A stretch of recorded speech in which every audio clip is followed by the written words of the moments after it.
Order. Sir Edward Lee to move the motion. Sir John, it's a pleasure to debate under your chairmanship, and I should start by saying that this will be a very personal speech, and I declare that with a number of colleagues from all parties, I've just returned from Israel and the West Bank, a trip organised by Yakad, a moderate Jewish group which seeks to promote peace between Arab and Jew, and I refer to my declaration of interest. So it will be a personal speech. We went to a couple of the kibbutz which were attacked on October the 7th, and of course it is an incredibly moving thing to do, and I want to start, in order to have fair balance, to unequivocally condemn Hamas and all their dealings and the way they even killed women and babies. I'm not going to, it's not my purpose to apportion blame or take sides. I'm pro-Israeli and pro-Jew, I'm pro-Arab and pro-Palestinian. And what was most moving about this trip is that we were in the kibbutz, we were talking to an 80-year-old lady. On that day, she was cowering with her husband. Daughter was down the road. Next door to the daughter, elderly people in their 80s were deliberately burnt to death. But you know what she said to us? She said, "All my life I've striven for peace, and I will go on striving for peace. I even took my driving test in Gaza. I have many friends in Gaza." What an inspiring moment that was. And later we talked to another Israeli woman whose son had been shot dead by a Palestinian sniper when he was simply doing his military service. And she said again, "I'm absolutely dedicated to peace." And we talked to a brother of a hostage. It was a conscript, dragged from his tank, still a hostage. He again talked of peace. And we talked to a young or youngish Palestinian whose father is very well known, been imprisoned by the Israelis for a very long time, who also talked of peace. And we talked to the Prime Minister of the Palestine Authority, who also talked of peace.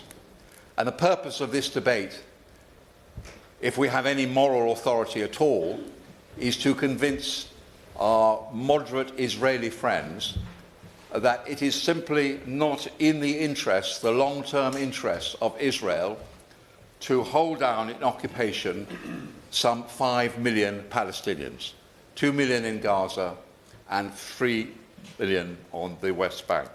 And there are many, a majority, I would say, of moderate Israeli citizens who agree with that supposition.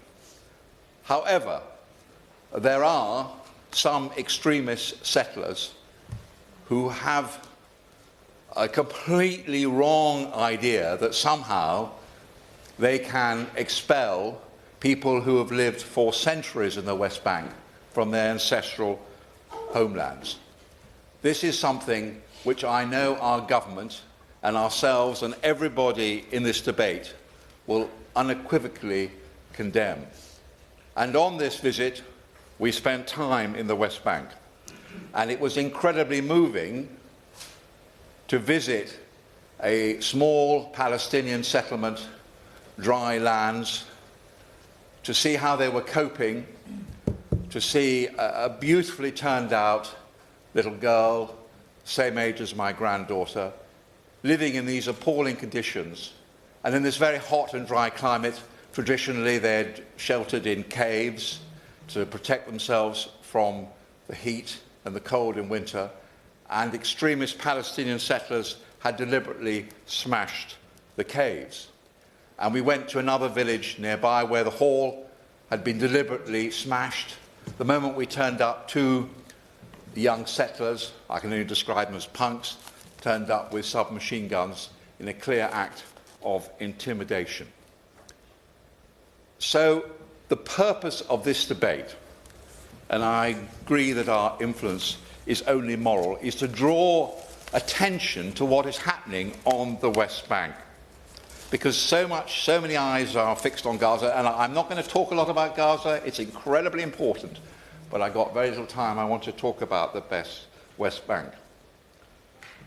Data from the United Nations Office for the Coordination of Humanitarian Affairs suggests that there were 1,800 incidents of settler violence in the West Bank between the 7th of October and the 31st of December.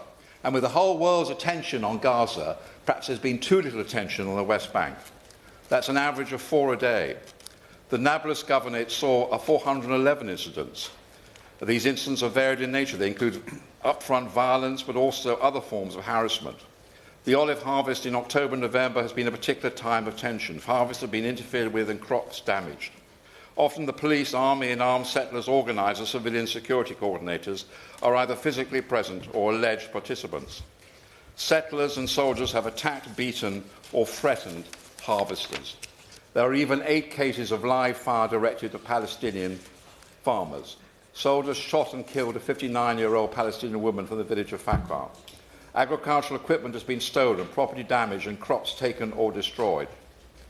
So the West Bank is economically precarious, and destroying crops or preventing a harvest is extremely damaging. Hundreds of Palestinian-owned olive trees have been torched, sawed down or destroyed. Settlers have been drafted to the army to protect local settlers because of the deployment of troops in Gaza and Lebanon. As a consequence, some settlers have committed violence whilst in IDF uniform. Now, a delegation of British rabbis, organised by Yakad, witnessed young settlers spitting and kicking a Palestinian woman in Hebron. And so it goes on. And we went to Hebron. And again, it's unbelievably moving to go to Hebron. In the main road, right in the middle of this ancient city, it's completely deserted. A small settler movement has moved into Hebron, and there are 800 Israeli soldiers protecting them, and the Palestinians are prevented from even walking down the main road in their own town. And it was moving to talk, when we went to Ramallah, to talk to a grandmother, actually a very distinguished banker, who can't even see her grandson because it's a very quick drive to Nablus from Ramallah. But there are so many checkpoints, it takes 7 or 8 hours. Everywhere you go in the West Bank, there are checkpoints. Virtually every application to build or extend a settlement is granted, so 90+%. Virtually every application by Palestinians to build is rejected. This is totally one-sided. It is intolerable, and we should speak out about it in this Parliament. And that is what I want to do. And I know this has become unfashionable, Sir John, to talk about the two-state solution. People say this is just Western politicians going on about this. It's never going to happen. It must happen. There is no other solution than a two-state solution. I remember, as a young MP 40 years ago, I sat in the office of Abba Eban, a distinguished former Israeli foreign minister. He said it is completely absurd, ridiculous for us to hold down 5 million people. That was Abba Eban. But there we had a distinguished Israeli foreign minister. Unfortunately, there are actually people in the Israeli government now who actually believe in this stuff, who actually believe that Palestinians can be ejected. There is a role for us. It's not just moral. I mean, we had a very good meeting with our Foreign Office civil servants in the West Bank Protection Consortium. And I say to the Minister, I hope you'll give them more resources, because they are doing a tremendous job in calling out some of this settler violence. We also had a meeting, by the way. We were anxious to get both sides of this issue. We also had a meeting with the Israeli Foreign Service. Very reasonable, very charming people. They knew all about what us, fair enough. I, of course, raised this issue. Why would I not, about settler violence? Oh, they said it's illegal. Of course it's illegal, but the Israeli government could stop it tomorrow. They choose not to.